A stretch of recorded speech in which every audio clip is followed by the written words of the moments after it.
Stories are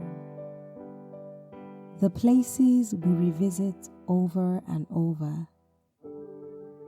My name is Asadumebi, and every week I will tell you a short story written by a Nigerian writer or author. That's the long and short of it. So without much ado, this week's story is by Fatimah Otukoya, and it's titled Pink Planet. I don't do drugs. I used to be able to say that, but now I can only say I never did drugs until... I do not remember exactly how this place existed. I only remember the things before this place. I remember the creative block which sat so heavily on my chest. Breathing felt like a chore. I remember the slow days of doing nothing. I remember the club, and I remember her, Pink. I met her at the club, in the hot, packed, drug-filled air of the club. Her pink afro was like a road sign. It was bright. She appeared in front of me so quickly. It seemed she could have been made of smoke, and somehow maybe she was. She was hazy, and she quickly filled my system. We danced for a while. Well, she danced, and I made awkward dancing motions with my neck. "You don't look like a club guy," she shouted over the music. I nodded, looking around at all these strangers moving and touching bodies to the beat, driven by drug-induced euphoria. "I am not," I shouted back at her, to which she bobbed her fro.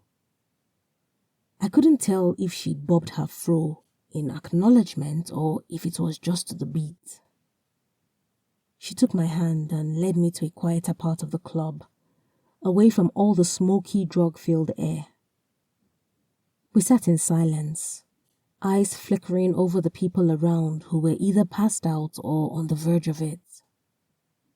"I'm Pink," she said, and this time she spoke without shouting. Pink sounded nothing like how you think Pink would sound. Her voice was heavy, and every word she spoke felt like it meant more than it normally did. "Pink." "That's fitting," I replied, pausing because I did not think fitting was a good enough word. She nodded in acknowledgement and took a step towards me. She stood so close that if we spoke, our breaths would mix. That thought made me uncomfortable, so I did not speak. "So, why are you here?" she asked, her voice dropping to a near whisper. I didn't have an answer, so I just shrugged. I did not know why I was there. I just knew I was. "Shrugging does not make you more mysterious, you know," she said when the silence between us got too loud. "I just am," I replied, voicing out the very line I was thinking. "Why are you here?" I asked, throwing her question back at her, and she shrugged, taking a step back before replying. "I just am," with a small smile dancing on her lips. We talked about everything and nothing for an hour, maybe 2, I could not really tell. Eventually, when the words between us dwindled and the bodies in the club became fewer, she stopped talking about her pet cat, Blue. Her eyes darted to mine, and she took my hand in hers before leaning into my ears. "What's your name?" she whispered. I felt my ear twitch before saying, "Polu," in such a low tone, I doubt she heard me. "Well, Polu, I am going to kiss you now." "May I?"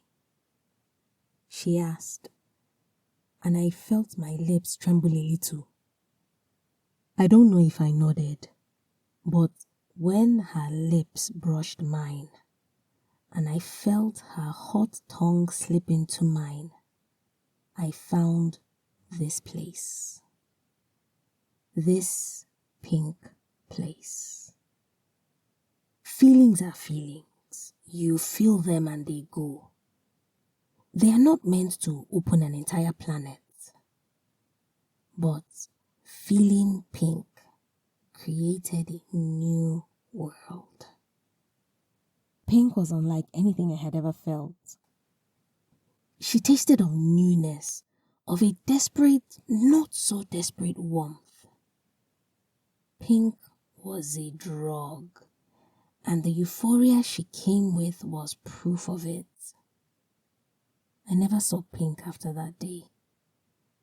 Some things are meant to be experienced only once, she had said when I asked where she would be the next night. We walked out and away from each other that night, but her planet remained. I like to come here a lot. To this pink place I like to think of as Pink's place. The rains here rise from the ground, so nothing falls. The birds sing my favorite song, and the sky is pink. The rocks are all pearls, so even the ground is a treasure. There are no other people here, just me. It's a place I live without living, and it exists just for me. This place has blue sunsets, and the rivers are pools of everything I hold dear. I like it here. And if I ever find Pink again, I think she would like it here too. The grasses here are a little bit greener, and the waters a lot more clearer. But Pink's place is not really Pink's place without Pink. So sometimes I still go to that club, searching for a bobbing pink afro and the girl attached to it.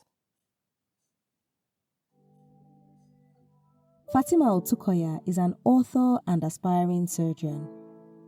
She spends most of her time being a student, and the rest of it writing and reading what she can. Her first book is titled Prompts and Promises, and it is an e-collection of 10 prose pieces inspired by her friends, interests, and dreams. A link to purchase her book is in the episode description. You can connect with Fatimah and read more of her work on Instagram at i.think.i.am.a.nerd and on Medium at Dabira. Details and links will be in the episode description. If you've got a story you would like to be featured on this podcast, or a published book you want to make into an audiobook, send an email to info@osadumebi.com or send me a message at Osadumebi on either Facebook, Instagram, LinkedIn, or Twitter. I look forward to collaborating with you.